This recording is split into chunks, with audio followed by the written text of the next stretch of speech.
Hello friends, welcome to my channel. तो आज मैं आपको कराने वाली हूँ केमिकल कोऑर्डिनेशन एंड इंटीग्रेशन के एमसीक्यूज़। ठीक है, तो ये चैप्टर है हमारा बायोलॉजी का, रासायनिक समन्वय एवं एकीकरण। ठीक है, तो यहाँ पर मैं आपको हिंदी की लैंग्वेज में आपको क्वेश्चन आंसर कराऊंगी। आप चाहे तो मैं इंग्लिश में भी करा सकती हूँ, लेकिन मैं हिंदी में कराऊंगी क्योंकि ये मेरे लिए भी ज़्यादा ईजी है और आपके लिए भी ईजी है। ठीक है, तो सबसे पहला क्वेश्चन है, किस रोग को थायराइड ग्रंथि की आत्महत्या कहते हैं?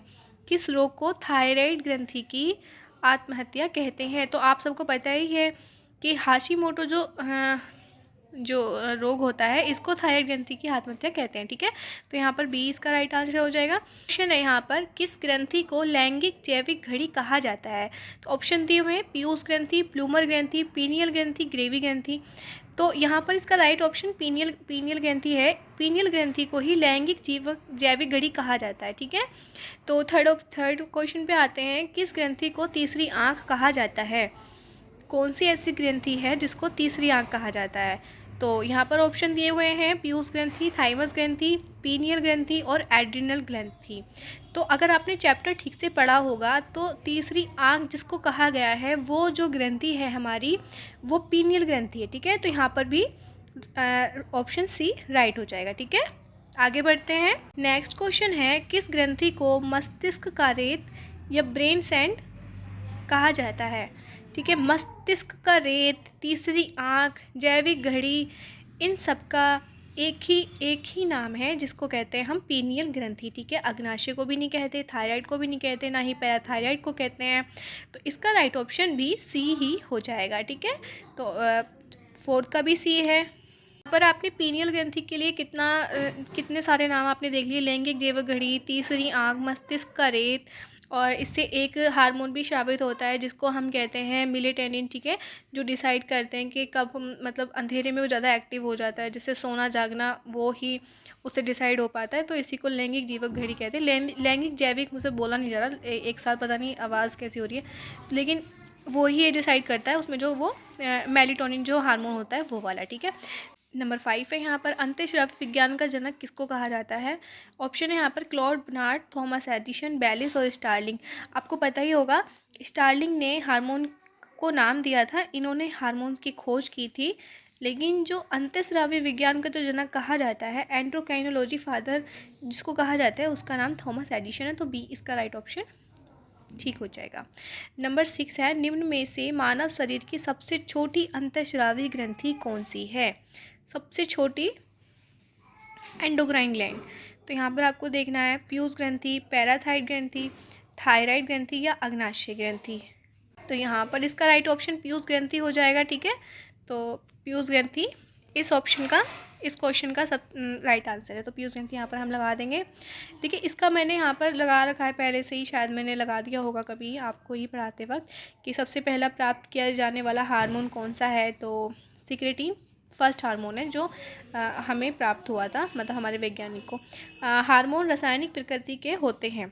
हार्मोन जो इनकी केमिकल जो टाइप होती है वो किस तरह की होती है वो इसमें पूछ रहा है। प्रोटीन के होते हैं, स्टेरॉइड होते हैं, अमीनो एसिड होता है, या सारे होते हैं? तो अगर आपको पता हो, मैं आपकी जानकारी के लिए बता देती हूँ, कुछ हार्मोन प्रोटीन के बने होते हैं, कुछ अमीनो एसिड के बने हुए होते हैं और कुछ स्टेरॉइड भी होते हैं। तो यहाँ पर डी ऑप्शन राइट हो जाएगा। यहाँ पर है क्वेश्चन नंबर 9, हार्मोन शब्द किसने दिया था? तो यहाँ पर भी काफ़ी सारे ऑप्शन दे रखे हैं, लेकिन मैंने इस पर पहले से ही टिक किया हुआ है कि स्टार्लिंग ने, तो स्टार्लिंग इसका राइट आंसर है। स्टार्लिंग ने ही इनको हार्मोन शब्द का नाम दिया था। ठीक है, नंबर 10 है, पीयूष ग्रंथि का प्रधान कहलाता है, मास्टर ऑफ मास्टर ग्लैंड किसको कहते हैं? पीयूष ग्रंथि तो ऑलरेडी मास्टर ग्लैंड है, आपने पहले पढ़ा होगा, लेकिन मास्टर ऑफ मास्टर ग्लैंड इसका भी मास्टर किसको कहते हैं? यहाँ पर ऑप्शन दिए हुए हैं। Option number A thalamus, hypothalamus, pineal या थायराइड। तो हाइपोथैलेमस जो है वो हमारा मास्टर ऑफ मास्टर ग्लैंड है, तो हाइपोथैलेमस को हम राइट कर देंगे, क्योंकि हार्मोन बनते तो इसमें हैं, लेकिन ये सीक्रेट जो करते हैं वो पीयूष ग्रंथि करती है, मतलब इसको भी कंट्रोल करती है हमारी हाइपोथैलेमस। ठीक है, नंबर 11 है, यदि रुधिर में एडीएच की मात्रा कम हो जाए तो मूत्र की मात्रा क्या हो जाएगी? बढ़ जाएगी, अप्रभावित रहती है, कम हो जाती है, या इनमें से कोई नहीं? इसमें हमारा ऑप्शन नंबर ए ठीक हो जाएगा, क्योंकि इसमें मूत्र की मात्रा बढ़ जाती है, ठीक है। अगर ADH की मात्रा कम हो जाती है ना, ADH एक हार्मोन होता है, तो उसकी मात्रा अगर कम हो जाए ब्लड में तो मूत्र की मात्रा बढ़ जाती है, ठीक है। इसमें ऑप्शन नंबर ए ठीक हो जाएगा। नेक्स्ट पेज पे आते हैं। तो यहाँ पर हमारा क्वेश्चन है ICSH हार्मोन किस पर क्रिया करता है।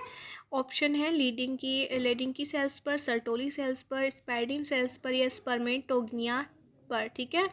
तो ये जो हार्मोन होता है हमारा, ये किस पे काम करता है, तो इसमें सर्टोली सेल पर भी नहीं करता, ये ए जो है लीडिंग की सेल पर करता है ये वर्क, ठीक है। तो ये जो हार्मोन है ये लीडिंग की सेल पर वर्क करता है। नंबर 13 आता है, जड़ मानवता किस हार्मोन के अनियमित स्राव से होता है। जड़ मानवता किसको कहते हैं, क्रेटिनिज्म, ठीक है।